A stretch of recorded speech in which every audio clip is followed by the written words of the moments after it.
Luis Ordóñez, ex militar experto en seguridad, será la nueva cabeza del servicio carcelario tras la salida de Guillermo Rodríguez.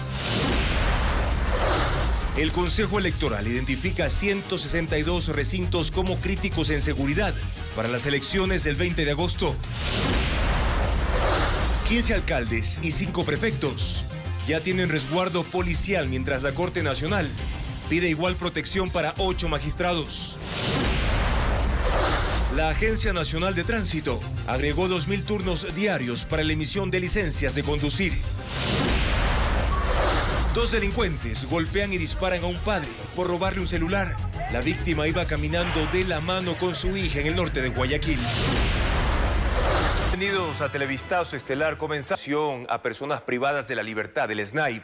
Se trata de Luis Ordóñez, quien deberá trabajar con la fuerza pública para intervenir las cárceles del Ecuador. Fabiola Santana con más de su perfil. Luis Ordóñez Pinto es el nuevo director del sistema carcelario del país. Lo designó este martes el presidente Lasso a una semana de la renuncia de Guillermo Rodríguez tras el amotinamiento en la penitenciaría del Litoral que dejó 31 presos muertos. La semana pasada, en medio de los operativos para desarmar a los presos, también fueron detenidos 2 directores de cárceles y otros 7 funcionarios. Ahora Ordóñez llega como nuevo director de un ente totalmente desprestigiado, que encarna la imposibilidad del Estado de enfrentar en conjunto el problema del narcotráfico. 2 realidades la ilustran: la declaración del jefe del Comando Conjunto, Nelson Proaño, a la salida de la penitenciaría, cuando dijo que había ingresado en todos los pabellones y recuperado el control de esa cárcel y que se disponía a entregarla al SNAI. Para que continúe con las actividades una vez que están controlados. Ayer ingresamos a todos los pabellones. 10 días después, los mismos militares allanaron el centro administrativo del SNAI en el complejo carcelario del Guayas y encontraron fusiles, bombas, granadas y droga. No se sabe qué cambios piensa operar el gobierno con Ordóñez para recuperar el control de las cárceles e impedir el ingreso de más armas, municiones y explosivos a los centros penitenciarios, algo que no consiguieron los 5 directores que le antecedieron en el mandato de Lasso. El hecho cierto es que este cargo es de altísimo riesgo y que en el gobierno hay conciencia de que pocos ciudadanos están dispuestos a ocuparlo. Por eso se ha vuelto a llamar a un coronel en servicio pasivo, esta vez del Ejército. En el caso de Luis Ordóñez, es también licenciado en Administración y Ciencias Militares y tiene capacitaciones en planificación de estrategias e inteligencia militar. 15 alcaldes y 5 prefectos tienen seguridad del Estado por amenazas y riesgos de atentados contra su vida. El Ministerio del Interior analiza nuevas solicitudes de autoridades seccionales. Paul Romero con más detalles. El incremento de la violencia criminal en las provincias y cantones, en donde operan organizaciones delincuenciales vinculadas al narcotráfico, obligó a los alcaldes y prefectos a buscar seguridad policial. Hasta el momento, 15 alcaldes ya tienen resguardo del Estado de 27 que lo solicitaron. Las autoridades seccionales pertenecen a las provincias de Guayas, Manabí, Esmeraldas, Los Ríos y El Oro. Se les proporciona agentes y equipos de la Policía Nacional tras un análisis de riesgo por amenazas y posibles atentados a su integridad o a la de sus familias. Además, el Ministerio del Interior autorizó el resguardo a 5 prefectos y un viceprefecto. Los nombres de las autoridades no fueron revelados por seguridad. Los alcaldes y prefectos exigieron seguridad del Estado después de 2 hechos violentos que conmocionaron al país. El ataque armado al alcalde de Durán, Luis Chonillo, el 15 de mayo, cuando se dirigía a la primera sesión del Consejo. 2 personas murieron y 5 resultaron heridas. Y sobre todo el asesinato al alcalde de Manta, Agustín Intriago, el 23 de julio, durante un evento público de inauguración de obras. Además murió una deportista. Hasta el momento, 161 recintos electorales a escala nacional contarán con operativos especiales el domingo 20 de agosto en las elecciones anticipadas. Son considerados críticos y están en las provincias más afectadas por la violencia. Además, se informó que solo un candidato presidencial todavía no tiene seguridad policial. Patricio Díaz con la información. Las autoridades del Consejo Electoral y de la Policía dieron a conocer los lineamientos del plan de seguridad que tienen previsto para el domingo de elecciones. De acuerdo al análisis, hasta ahora 162 recintos son considerados críticos y tendrán operativos especiales. Son los mismos sobre los que se puso atención en los procesos de febrero y de 2021. que están en las zonas críticas, ¿no? Especialmente en el eje costero, que tenemos los mayores números de violencia. Muchos estarán en el Distrito Metropolitano de Guayaquil, en Esmeraldas. En las últimas elecciones no fue necesario que esta organización o este plan se ponga en acción porque se desarrolló en absoluta normalidad. El ministro del Interior informó además que han recibido 34 pedidos de seguridad de candidatos asambleístas. A 31 se les otorgó ese resguardo y de los 3 restantes aún se hacen los análisis de riesgo. En el caso de los candidatos presidenciales, 7 de los 8 ya cuentan con seguridad policial y únicamente Otto Sonnenholzner no ha realizado ese pedido. Y le hacemos el llamado para que, por favor, tome esta responsabilidad de la Policía Nacional, porque no solamente es la presencia física, ellos coordinan obviamente con equipos de inteligencia, con equipos del eje preventivo. El comandante de policía señaló que además se ha dado custodia a las dependencias electorales del CNE en el país y están previstos planes de seguridad en actos como el debate del próximo domingo, el simulacro de los comicios y la jornada electoral previa, de voto de privados de libertad y voto en casa. Las autoridades informaron que en estas elecciones participarán en la seguridad 59.000 policías. Mientras tanto, autoridades del Consejo Nacional Electoral y de las delegaciones provinciales han recibido amenazas en las últimas horas. Ya ingresaron la denuncia ante la Fiscalía. La policía, por su parte, asegura haber reforzado la seguridad en las instalaciones de ese organismo. Luisa María Heredia con el informe. Esta vez no han sido solo los habituales insultos en redes sociales. A 12 días de las elecciones anticipadas, funcionarios del Consejo Nacional Electoral denuncian haber recibido mensajes de WhatsApp con amenazas y llamadas intimidantes. Violencia política contra la mayoría de los consejeros. De hecho, 3 de los consejeros, además de la presidenta Diana Atamaín, ya cuentan con resguardo policial. Pero otras autoridades electorales que también han sido amedrentadas en las últimas horas, no. Se trata de directores de las delegaciones provinciales y presidentes de juntas, quienes desde el 20 de agosto estarán al frente del balotaje. En las delegaciones, en cambio, asegura el coronel José Vargas, coordinador de la seguridad entre la Policía Nacional y el organismo electoral, que ya se ha reforzado el resguardo. En la protección de instalaciones han trabajado 843 servidores policiales. Desde el 28 de mayo del 2023 se está dando seguridad en las instalaciones del Consejo Nacional Electoral a nivel nacional. Aunque hay instalaciones como la del Guayas, no se observa presencia policial. La situación preocupa. De hecho, hasta la embajada británica se pronunció. Atamaín informó que ya hay una denuncia presentada en la Fiscalía. Actualmente se investiga cuál es la intención y quiénes están detrás de las amenazas. Pero la información por ahora, precisamente por seguridad, es reservada. La campaña presidencial tiene un alto este fin de semana por el debate. En la agenda de los postulantes ya consta ese evento y planifican también los actos de cierre de campaña que se llevarán a cabo la próxima semana. Francisco Garcés con más detalles. Varios candidatos a la presidencia de la República bajan el ritmo de sus actividades durante estos días. Por un lado empiezan a preparar el debate de este domingo y por otro planifican sus agendas de la próxima semana, que será la de eventos de cierre de campaña. Javier Hervas encabezó una caravana motorizada que cruzó Babahoyo, aunque no es una actividad habitual en su campaña. Estuvo con su compañera de fórmula Luz Marina Vega y luego tuvo 2 conversatorios con ciudadanos y convocó a los medios para una rueda de prensa. Concluyó su agenda del día en Quevedo.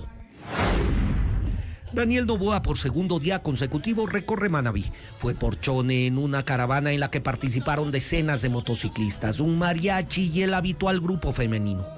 En sus reuniones, Noboa aseguró que si es presidente construirá un camal con certificación internacional para exportar carne desde esa provincia.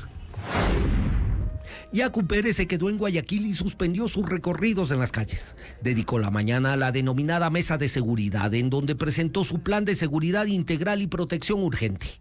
Ahí estuvieron expertos que cruzaron iniciativas con el candidato, que después del evento mantuvo reuniones con sus equipos de trabajo. Fernando Villavicencio se mantiene en Quito. No tuvo caravanas ni reuniones públicas. En cambio, fue a la Fiscalía a entregar una nueva denuncia. Esta vez por un supuesto perjuicio de $9.000 millones en 21 contratos petroleros. Ahí dijo que es el único candidato que lucha contra la corrupción. Luisa González dedicó la mañana a visitar al alcalde de Guayaquil, Aquiles Álvarez. Bajo el retrato de Olmedo dialogaron y González anunció que de llegar a la presidencia de la República declarará en emergencia el sector seguridad y trasladará la penitenciaría del litoral fuera de Guayaquil. Otto Sonnenholzner suspendió su agenda de la jornada y su equipo solo informó que se debió a situaciones de fuerza mayor. Bolívar Armijos está en Quito, atendió entrevistas en medios de comunicación, mientras que Jan Topic en Guayaquil paró sus actividades públicas del resto de la semana para preparar su participación en el debate presidencial de este domingo.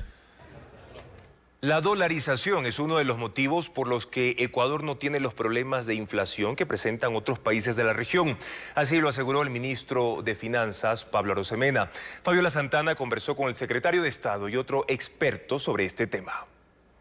La mayor fortaleza de la economía ecuatoriana es la dolarización, dicen los expertos. El economista Alberto Acosta recuerda que antes del año 2000, la moneda nacional, el sucre, perdía poder de compra cada mes y quienes adquirían créditos debían pagar grandes tasas de intereses para compensar la inflación. También los salarios subían, pero cada vez alcanzaban para menos. La dolarización se volvió tan popular en el Ecuador y tan apoyada cuando se evidenció sus beneficios. Se extendieron los plazos de los créditos. En una sociedad inflacionista es imposible pensar en el largo plazo. El largo plazo era 5 años. Por otro lado, los salarios ya no se licúan, entonces ya tiene sentido ahorrar. Y por eso es que ahora no hay ningún político que sea más popular que la dolarización. El ministro de Finanzas destacó que tener una moneda estable como el dólar generó que las empresas puedan enfocarse en sus operaciones y no caer en la especulación cambiaria de una moneda devaluable. El dinero mantiene su poder adquisitivo a través del tiempo. Las empresas pueden invertir a mediano y largo plazo. Por último, las familias pueden desarrollarse, crecer, tomar crédito y usarlo para beneficio de los suyos. La inflación en el año 2000 pasó del 96% al 2.07% este año. La inflación es el principal problema económico del mundo actualmente y ese problema Ecuador no lo tiene, en parte por la dolarización y en parte por un buen manejo de las finanzas públicas que no ponen en riesgo a la dolarización. Por estos antecedentes, el secretario de Estado y el experto llamaron a defender la moneda. Lamentablemente hay políticos que creen que teniendo nuevamente la máquina para imprimir billetes, pueden seguir gastando ilimitadamente. La realidad es que estos esquemas terminan teniendo un costo muy grande y lo pagamos los ciudadanos vía inflación. Según una encuesta realizada en 2015, el 85% de los ecuatorianos apoyaba mantener al dólar como la moneda oficial. Para seguir este noticiero en vivo desde cualquier parte, ingresen a ecuavisa.com y regístrense. Hablamos ahora de las noticias internacionales porque mientras en algunos países de Europa el calor es insoportable, en Eslovenia se reportan las peores inundaciones en 32 años. ¿Qué daños han generado, Samantha? Juan Carlos, las imágenes son impactantes. 6 muertos, casas y puentes completamente destruidos, vías férreas y carreteras bloqueadas. Ese es el saldo por las fuertes lluvias que comenzaron la semana pasada en ese país de la península balcánica. Los residentes de Luz, en el norte de Eslovenia, se sienten devastados por la destrucción que dejaron las inundaciones. Muchos escaparon de sus casas cuando el agua ingresaba. Este hombre afirma que dentro de esta vivienda, una mujer luchó 6 horas por su vida, pues el nivel del agua llegó a 30 centímetros del techo. Se sostuvo de las tuberías de la calefacción para poder respirar hasta que llegaron los rescatistas en helicóptero y la sacaron. En el sur, en el municipio de Ravne, quedó todo destruido por los ríos que se formaron en las calles. Algunos vecinos se quedaron con lo que tenían puesto. Las lluvias intensas comenzaron el jueves pasado, dejando carreteras destruidas, deslaves, al menos 6 muertos y miles de evacuados. La alerta se mantiene a pesar de que las condiciones meteorológicas mejoran, mientras se trabaja en remover escombros y limpiar las zonas llenas de lodo. El gobierno afirma que estas son las peores inundaciones en más de 30 años, por lo que han pedido socorro a los países de la Unión Europea y de la OTAN. Ursula von der Leyen, presidenta de la Comisión Europea, ha respondido que enviará ayuda y visitará Eslovenia mañana. En Estados Unidos, 2 personas murieron, 1 millón de hogares y negocios se quedaron sin electricidad este lunes debido a tormentas que incluyeron lluvias, granizo y relámpagos en el noreste de ese país. 2.600 vuelos han sido cancelados, pues el mal tiempo continúa. Fueron lluvias torrenciales con poderosos vientos, lo que experimentaron millones de personas desde Tennessee hasta el extremo oeste en Nueva York. El Servicio Meteorológico de Estados Unidos publicó anuncios de tormentas con advertencias de tornados en 10 estados del país para que 120 millones de residentes estuvieran alerta. En Anderson, Carolina del Sur, un niño de 15 años que llegaba a la casa de sus abuelos murió por el golpe de un árbol que cayó sobre él cuando salía del carro. En Florence, Alabama, un hombre de 28 años fue alcanzado por un rayo y falleció. El clima se deterioró tanto que se cancelaron más de 2.600 vuelos y hoy hay más de 600 retrasados. En Westminster. A estas en las jornadas más violentas de las últimas semanas en contra de la población civil.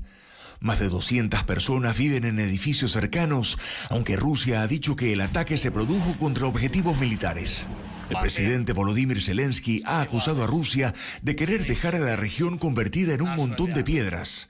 Sobre Zelensky, además, el Servicio de Seguridad de Ucrania reveló haber frustrado un posible ataque contra él al detener a una mujer ucraniana, supuesta informante para Rusia, que buscó datos sobre una visita de Zelensky a la ciudad de Mykolaiv, con el objetivo de que Rusia atacara ese lugar ese mismo día.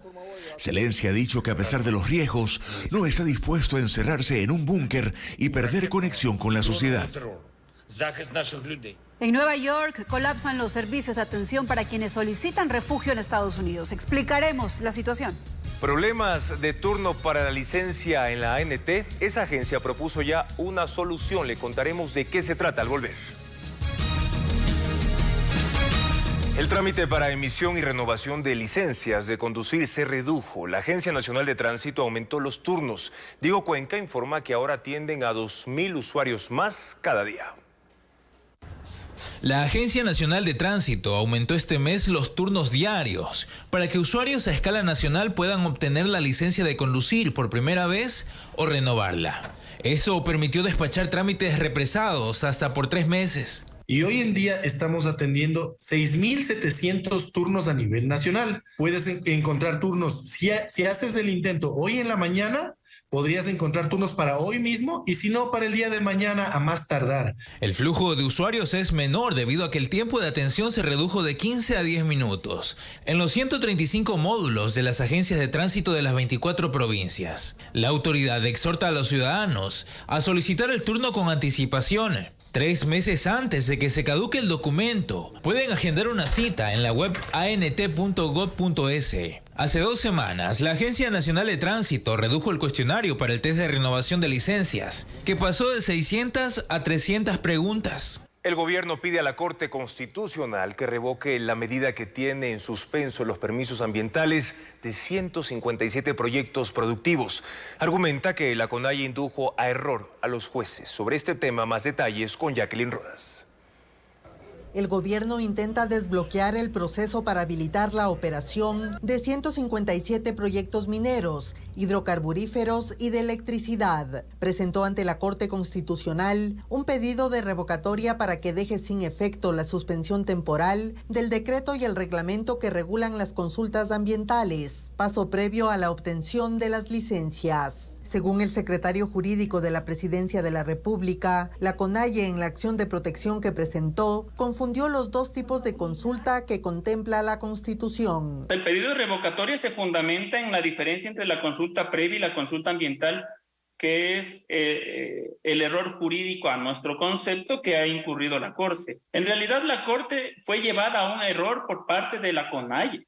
Del otro lado, la CONAIE espera que la medida temporal se convierta en definitiva y que el Pleno de la Corte declare inconstitucional el decreto. Los derechos se garantizan como un mecanismo que está establecido en la Constitución de la República. La revocatoria debe ser resuelta por los jueces Richard Ortiz, Carla Andrade y Alejandra Cárdenas, quienes otorgaron la suspensión temporal.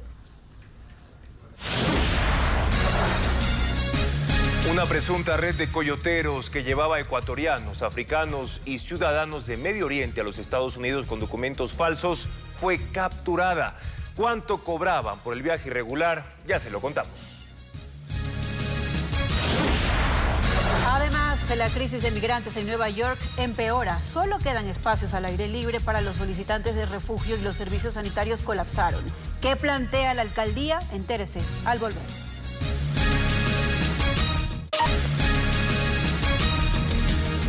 En Ecuador desarticulan una presunta organización delictiva transnacional dedicada al tráfico ilícito de migrantes. Las víctimas no solo eran del Austro, sino también de África y Medio Oriente. Les entregaban documentos falsos para trasladarlos a los Estados Unidos, como informa Merlin Ochoa. Durante 6 meses, la Fiscalía y la Unidad de Investigación de Delitos Transnacionales estuvieron detrás de esta organización integrada por 6 personas, quienes fueron detenidas en Quito y Portoviejo por presuntamente pertenecer a una red de tráfico de migrantes. Los agentes detectaron que esta agrupación conquistaba a ciudadanos en Azuay, Cañari, Morona, Santiago. Además, usaban a Ecuador como país de tránsito de extranjeros provenientes de África o Medio Oriente. La ruta migratoria irregular arrancaba en Quito para luego pasar por Colombia, Panamá, Costa Rica, cruzar hasta Guatemala, México, hasta llegar a Estados Unidos. Ellos enviaban aproximadamente entre 5 personas por semana y a veces fluctuaba esto en virtud de la demanda que ellos tenían. El caso contó con información del Departamento de Seguridad de Estados Unidos, que investiga crímenes transnacionales como trata de personas, tráfico de drogas y de armas. En Guayaquil, un hombre recibió un disparo en presencia de su hija de 5 años cuando los delincuentes intentaron robarle el teléfono celular. Diego Cuenca conversó con una especialista que describe cómo afecta la salud mental de los menores ser víctimas de la violencia criminal.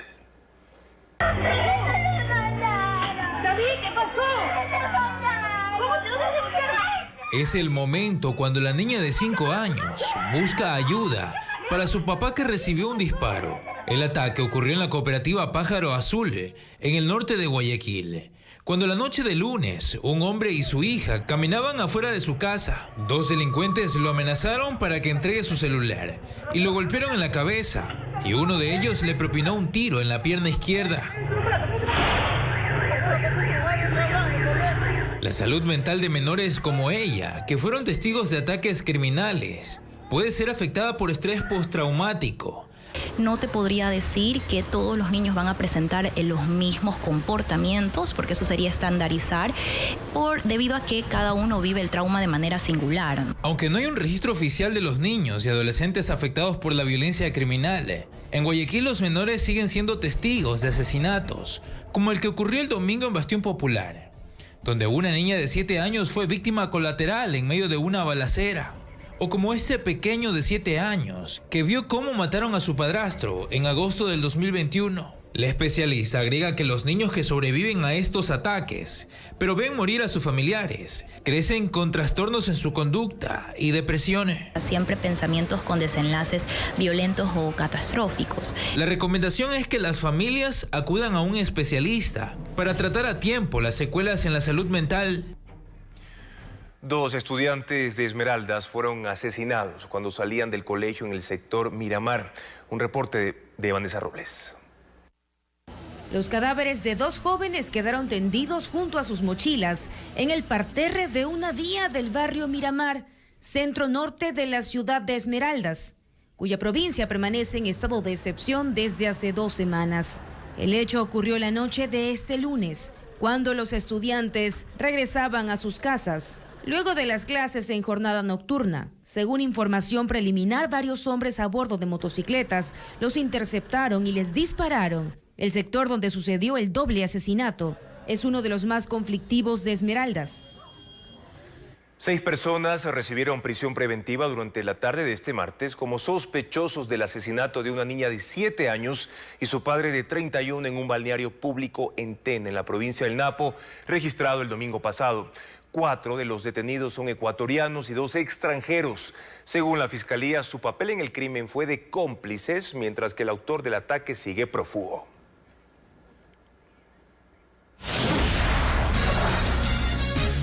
La lucha antiterrorista se fortalece con la entrega de equipamiento para las Fuerzas Armadas. Al volver les contaremos de qué se trata. Hoy al mediodía un bus de transporte de pasajeros ardió en llamas en el ingreso a la parroquia Tenguel en Guayaquil. Según una fuente de la Comisión de Tránsito, delincuentes obligaron al conductor a seguir un camión para asaltarlo y luego lo utilizaron para bloquear la vía y le prendieron fuego. No se reportaron heridos. Sí, señores, se está quemando un bus en la 16 de junio en la entrada de Tenguel. Las Fuerzas Armadas recibieron equipamiento para incrementar las operaciones antiterroristas en Ecuador. La entrega estuvo a cargo del presidente Guillermo Lasso. Paul Romero detalla cuáles son los equipos recibidos. El presidente Guillermo Lasso entregó este martes 42 camionetas 4x4 para el sistema de inteligencia y unidades operativas de las Fuerzas Armadas, 500 cascos, 500 chalecos, 500 equipos de material antimotines, armas no letales y 100 escudos balísticos. Estos equipos fueron adquiridos por el Centro de Inteligencia Estratégica como parte de un plan de recuperación de la capacidad operativa militar que impulsó el gobierno para la lucha contra las bandas de delincuencia organizada, calificadas por el Consejo de Seguridad como terroristas.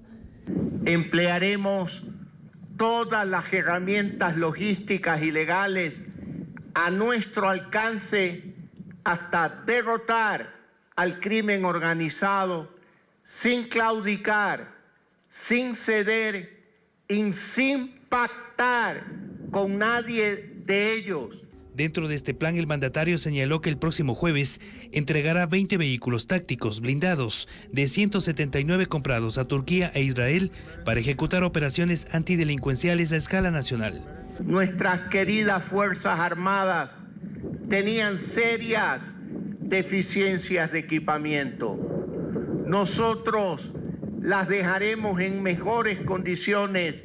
Desde el 2021, el gobierno destinó $364 millones para proyectos de inversión en las Fuerzas Armadas. Con los nuevos vehículos, equipos, armas, se inició un proceso de reestructuración del sistema de inteligencia, según el ministro de Defensa. Para enfrentar la amenaza del narcotráfico, la minería ilegal y el crimen organizado transnacional. Además, con este equipamiento se reforzará la intervención militar para el control de armas, municiones y explosivos en las cárceles, que ingresan con complicidad de las autoridades penitenciarias. Y si son hallados culpables, también espero todo el peso de la ley. El mandatario pidió compromiso a las Fuerzas Armadas para no bajar la guardia en la lucha contra el crimen organizado.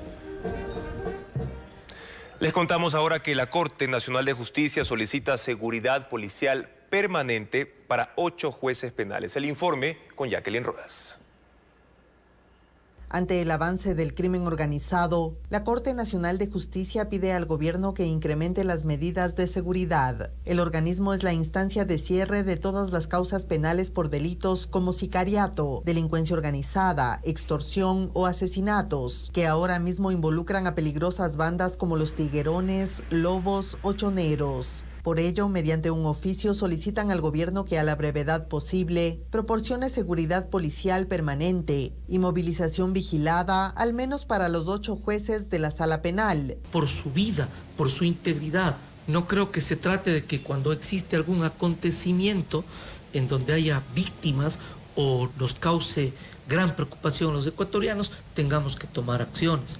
El presidente de la Corte adjuntó un estudio realizado con apoyo del gobierno de Estados Unidos que recomienda cambiar el sentido de las vías secundarias de acceso al edificio, mejorar la iluminación de los alrededores, que se realicen operaciones de inteligencia preventivas y disuasivas en el sector e implementar controles rígidos para el acceso del público. Sobre la escolta judicial, requieren que se amplíe su horario pasadas las 5 de la tarde, que se instale un sistema de custodia para el armamento que usan, que implementen tecnología para detectar armas y explosivos en los ingresos y se capacite al personal sobre el tema. El ministro del Interior, Juan Zapata, informa que ya trabajan en ello. Llegamos a un acuerdo que a través de la Corte Nacional de Justicia, los jueces que a su criterio consideran necesitan el resguardo policial, hagan el pedido formal a través del presidente de la Corte, y es lo que nos está haciendo. Ofrece tramitar el pedido sin demora.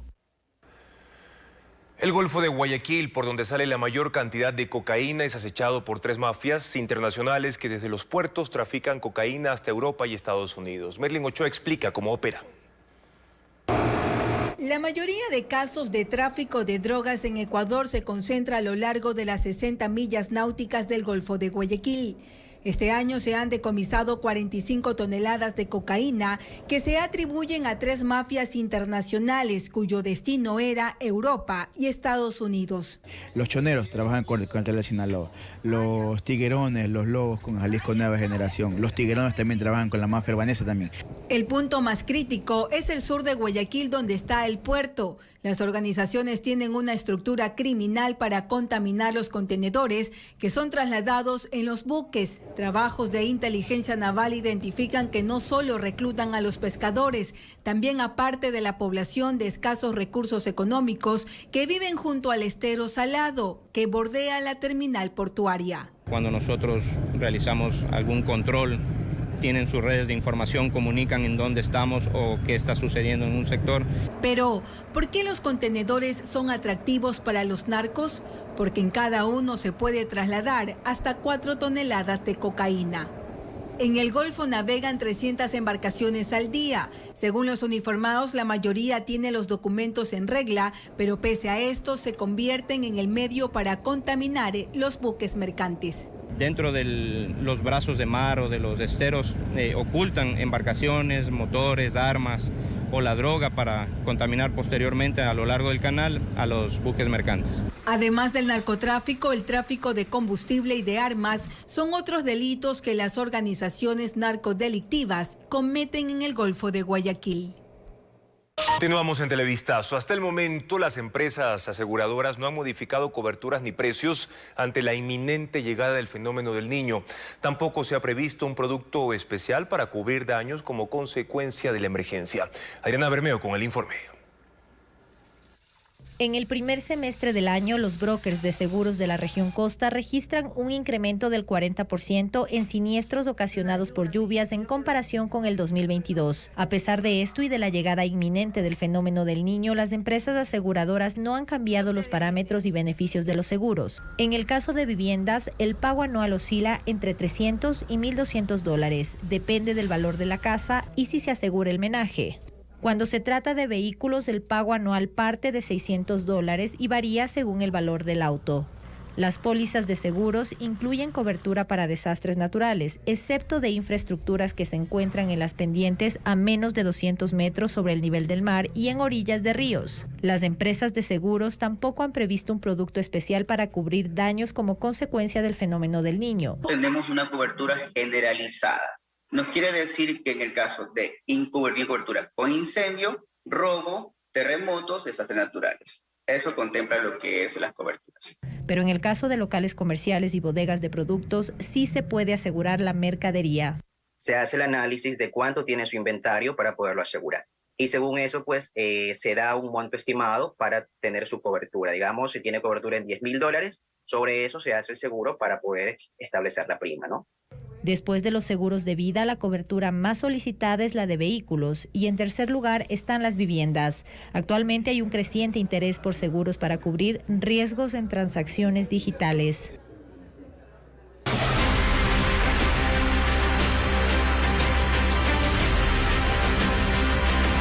Elecciones 2023.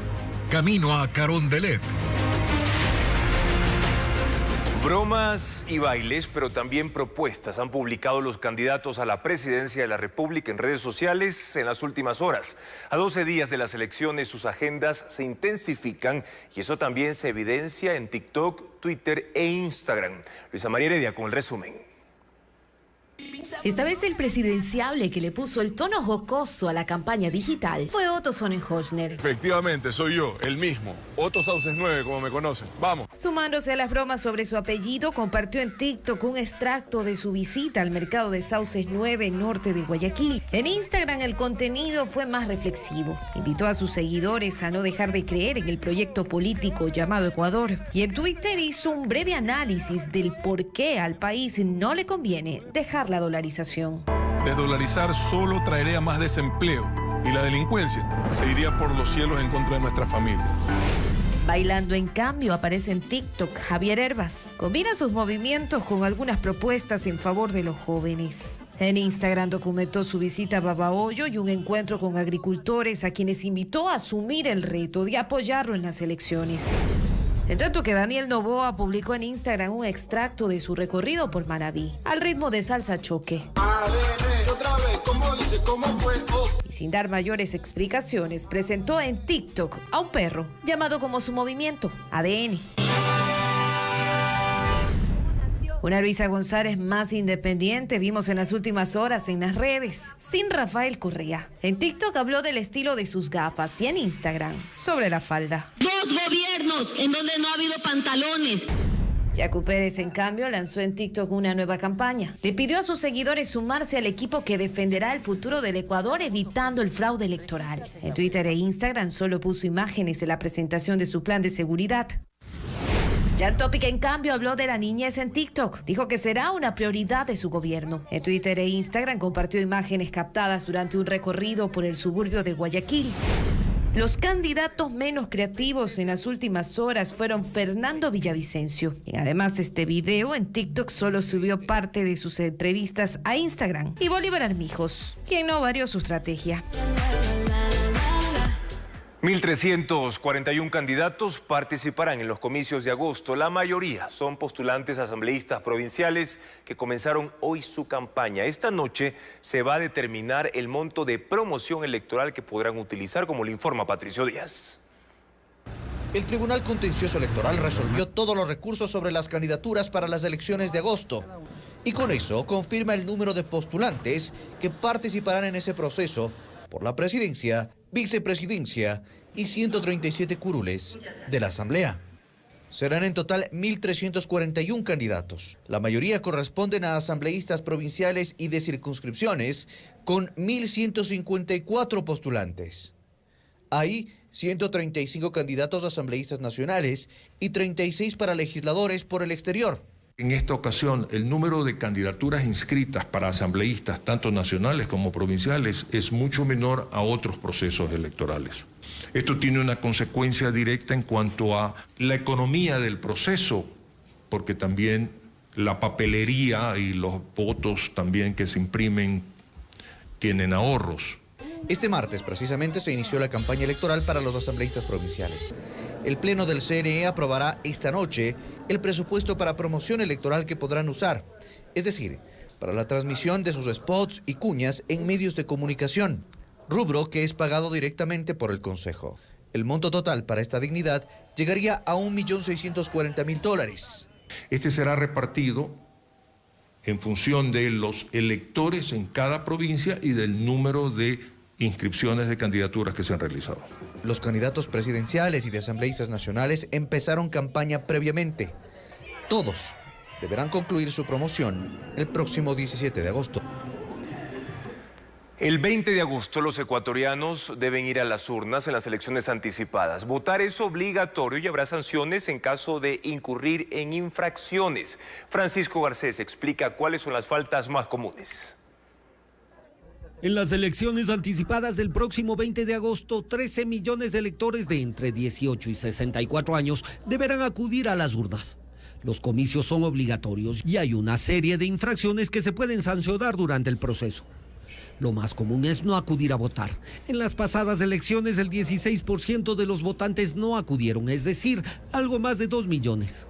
Quienes no vayan a sufragar y no justifiquen su ausencia deberán pagar una multa del 10% de un salario básico unificado, es decir, $45. Otras sanciones serán para los miembros de las juntas receptoras del voto. En total, en estos comicios serán 279.000 miembros de más de 40.000 mesas de votación que se instalarán en todo el país. En caso de que un miembro de la Junta no se haya capacitado, será sancionado con una multa del 10% del salario básico unificado, es decir, $45. Por no acudir a integrar la Junta el día de las votaciones, la multa será de $67. Pero si un vocal abandona la mesa el día de los comicios, la sanción será de entre 11 salarios básicos, $4.950, a 20 salarios básicos, es decir, $9.000. Además de la pérdida de los derechos de participación entre 6 meses y 2 años. Las únicas justificaciones para no cumplir con las obligaciones electorales tienen que ver con motivos de salud o impedimentos físicos que se puedan demostrar, por una calamidad doméstica o estar fuera del país. También hay otras infracciones: hacer propaganda durante los días en que el proselitismo está prohibido, la venta de bebidas alcohólicas, acudir a sufragar en estado etílico, portar armas el día de la votación o generar incidentes en los recintos electorales. En todos estos casos, la sanción pasará por el pago de una multa del 50% de un salario básico, es decir, $225. Con su arte y su pasión, Holly Murray Makeup, una maestra del pincel que hace que el cine revive en su rostro. Concebido como un lienzo, crea mundos de fantasía con un toque de arte. El sombrerero, la reina de corazones, la misma Alicia y la máscara, todos cobran vida. Este video fue publicado en TikTok y cuenta ya con más de 700,000 reproducciones.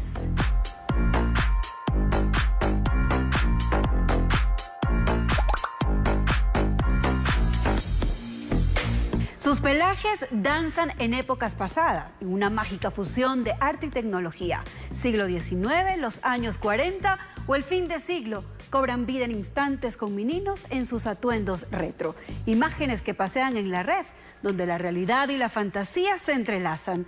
Estas gráficas fueron creadas por la inteligencia artificial y publicadas por la cuenta Instagram Patty Silgelise Mumasli, con más de 44,000 reproducciones. Un partido de fútbol entre peces suena increíblemente único y divertido. Sin duda, podría ser una idea fresca y emocionante que llamaría la atención de muchas personas. Son peces nadando en un minicampo de fútbol compitiendo por el balón. Un espectáculo fascinante que genera simpatía entre los espectadores. Un concepto creativo para animar los días de cualquiera. Una publicación de G&G Aquarium y tiene más de 30,000 reproducciones.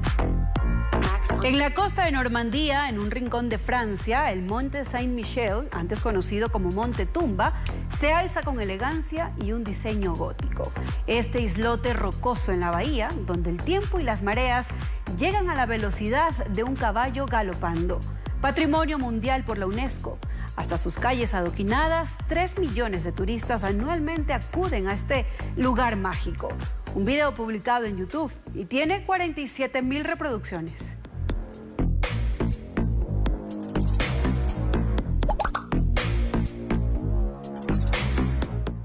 Un destino turístico imperdible. Recuerde que más información usted puede encontrar en nuestro portal web ecuavisa.com. La Seguridad Social hace una convocatoria masiva de personal sanitario que busca cubrir 400 vacantes ante el déficit de especialistas. Carla Delgado explica cómo acceder a esos puestos. Desde hace 5 años, la Seguridad Social no había contratado de forma masiva a profesionales sanitarios. La entidad requiere de 400 trabajadores de la salud en las provincias en donde se ubican los hospitales más grandes del país: Guayas, Pichincha y Azuay. En la convocatoria se solicita un total de 38 especialidades, entre estos profesionales en enfermería, tecnólogos médicos de rehabilitación, paramédicos, epidemiólogos. También necesitan 50 especialistas, entre estos cardiólogos, cirujanos vasculares, especialistas en geriatría, reumatólogos. Actualmente el IES tiene 32,000 profesionales sanitarios. La Seguridad Social busca cubrir el déficit. El cronograma que hemos establecido a corto plazo son estos 400, y a mediano plazo estamos hablando de 1,000 personas. ¿Sí?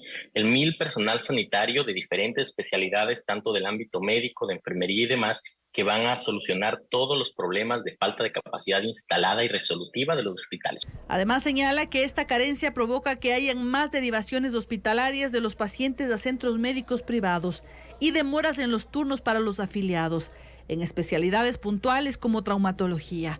Los sueldos para cubrir estas vacantes van entre los $1,500 y $2,900. La postulación es hasta este miércoles 9 de agosto mediante los correos electrónicos de la institución.